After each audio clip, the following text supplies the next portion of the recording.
Hello and welcome to my YouTube channel. I'm Christina Worcester, and as you can see, even though it is another episode of Book Swap, I am not in a bathroom.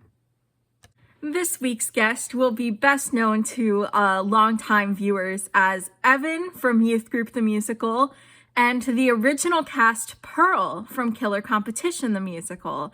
It's Veronica McDowell. Here's the video I sent her to announce what her book is going to be. Hey Veronica, it's crazy that you just texted me asking if I had read a book, because I actually am about to tell you what my recommendation for you is, which is Field Notes on Love by Jennifer E. Smith. I picked this book for you because you liked Love and Olives. This is also a travel romance, but instead of Santorini, Greece, it goes all over the United States. Hi Christina, as you already know, I'm having you read the book A Daughter of Fair Verona. I read this back in January and I absolutely loved it. I really liked the Shakespearean language and the characters. Rosie, our main heroine, is like, just sort of like a plucky, fun adventure type. And the premise of the book is that she's the daughter of Romeo and Juliet. And when you see her family, you think, yeah, that's exactly how those people would have turned out, which I think is hilarious. I love seeing them too. It talks in sort of Shakespearean speak, which I really liked also. So I hope you're enjoying it so far. I will say the last 20%, the author made some decisions that I didn't love. So I'm curious to see what you think of the book overall. And I hope that you like it for the most part, at least. And I'm so excited to start your book, Field Notes on Love. So yeah, as I'm sure you could tell, Veronica literally messaged me while I was filming the intro for this video. And the book that she recommended for me is A Daughter of Fair Verona by Christina Dodd, which first of all, name twins. And second of all, I am definitely interested in the premise of this book. It is about Romeo and Juliet, their oldest daughter, who ends up solving a murder. So I'm very excited to see how that goes. Veronica has warned me that she wasn't too fond the last 20% of the book or so, but I guess I'll see for myself. All right, it is the next day. Veronica and I have both checked out our books from the library, so we are able to start today. I am about 14% of the way through with A Daughter of Fair Verona. The murder has not happened yet, though I'm sure it will be soon. We have been setting up the characters and the plot. I will say I am also a big fan of the voice of the main character, though I did find her falling in love at first sight to be a little bit contrived, perhaps. Hello to Christina, and maybe more importantly, hello to Christina's fans. It's Tuesday, and I'm 20% of the way through the book Field Notes on Love. I'm really enjoying it so far. It's fun. I feel like I needed a nice, light, happy book right now because the other book that I was reading before this is Gone Girl, and that's kind of taken a lot out of me. But this book, so sweet. I really like seeing both of our main characters' family dynamics.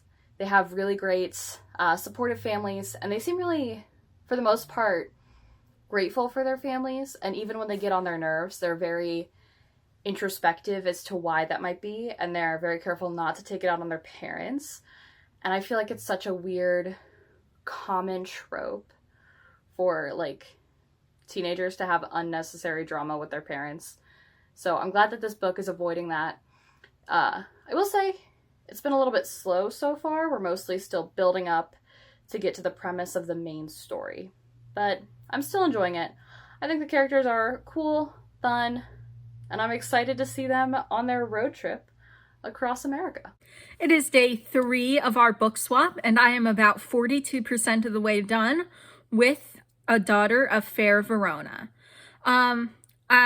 The murder has happened now, and I am definitely having fun with this story. I will say I am surprised to see that Rosie Montague, our main character, is not taking a more active role in the investigation, though that is something that might change as we get more into the book.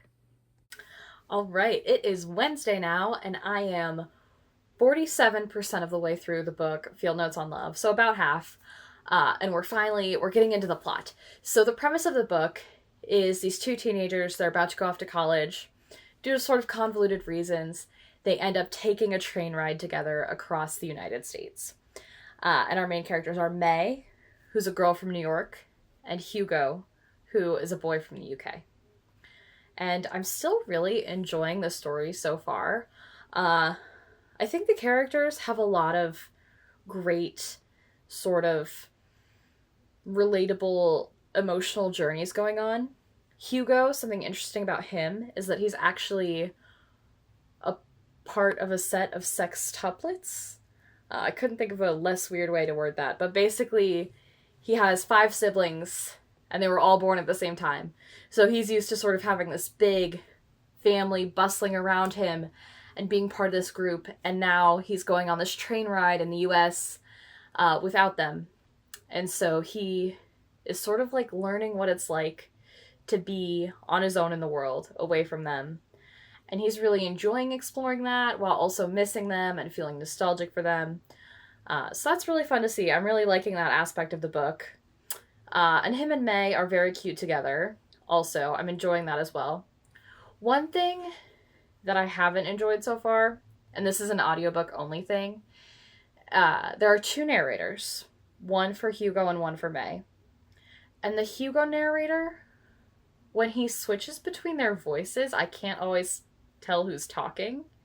And really, I think that's more of a skill issue on my part, because he literally does a British accent for Hugo and like a Midwest American accent for May, but he doesn't change the pitch of his voice at all. He keeps sort of his deep, resonant tone for both of them.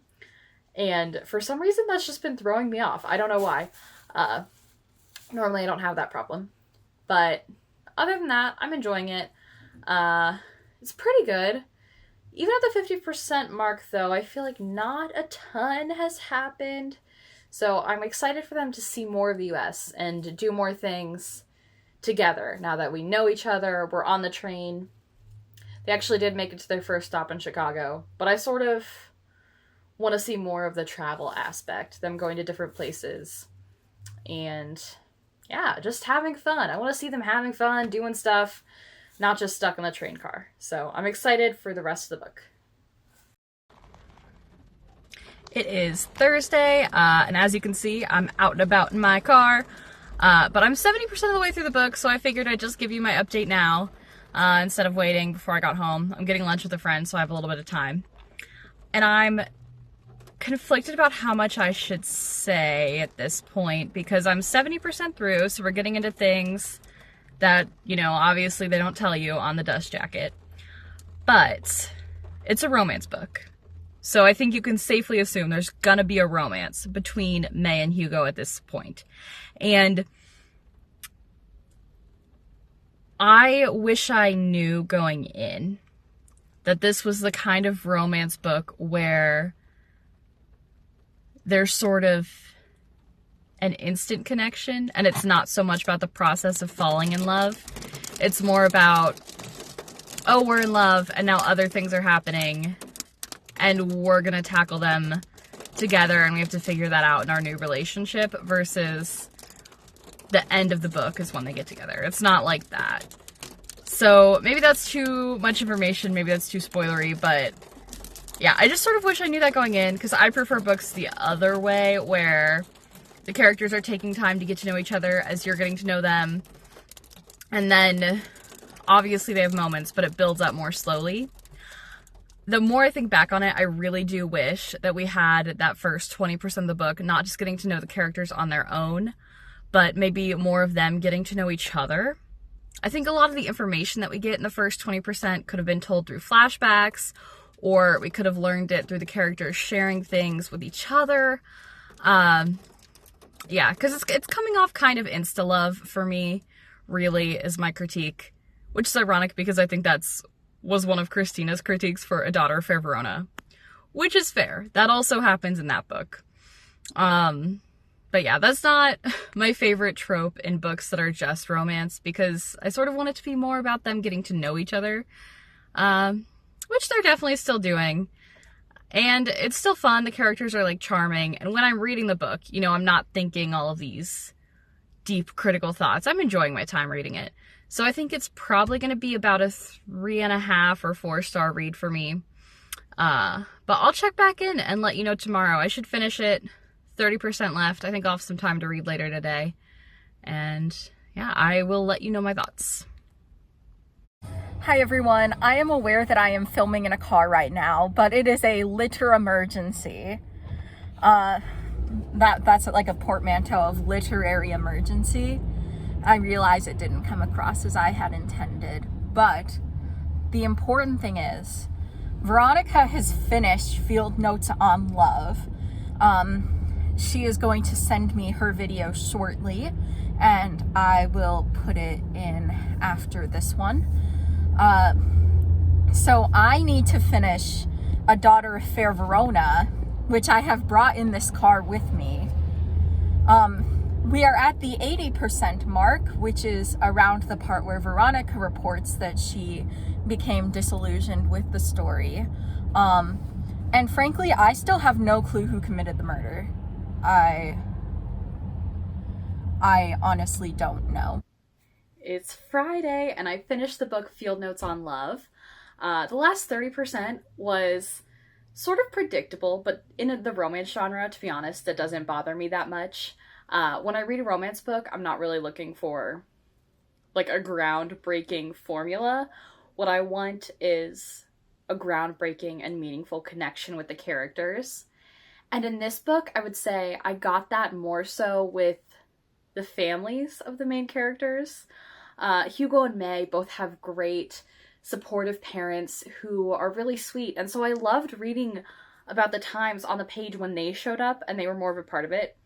And they showed up more in the last 30%, kind of. And so I really enjoyed that, yeah. I'd say the book overall was a 4 out of 5 stars for me. Solid, cute little romance. And like I said, I really loved the supporting characters and the family. So yeah, thank you for the recommendation, Christina. And I'm excited to see what you think at the end of A Daughter of Fair Verona. Bye. I am in the green room at the Akron Civic Theater, and Young Frankenstein is happening directly above me. But that is not going to stop me from filming. I did finish A Daughter of Fair Verona today. We were cutting it close, but I did it. I will say, I would agree that the last 20% did sort of seem like it came out of left field. Like, no one could have possibly seen that ending coming. That's why I wasn't able to predict it, I guess. But I overall really enjoyed the experience of reading this book, and overall would say that this was a successful book swap. Thank you so much for watching. Don't forget to like, comment, and subscribe. You're the best.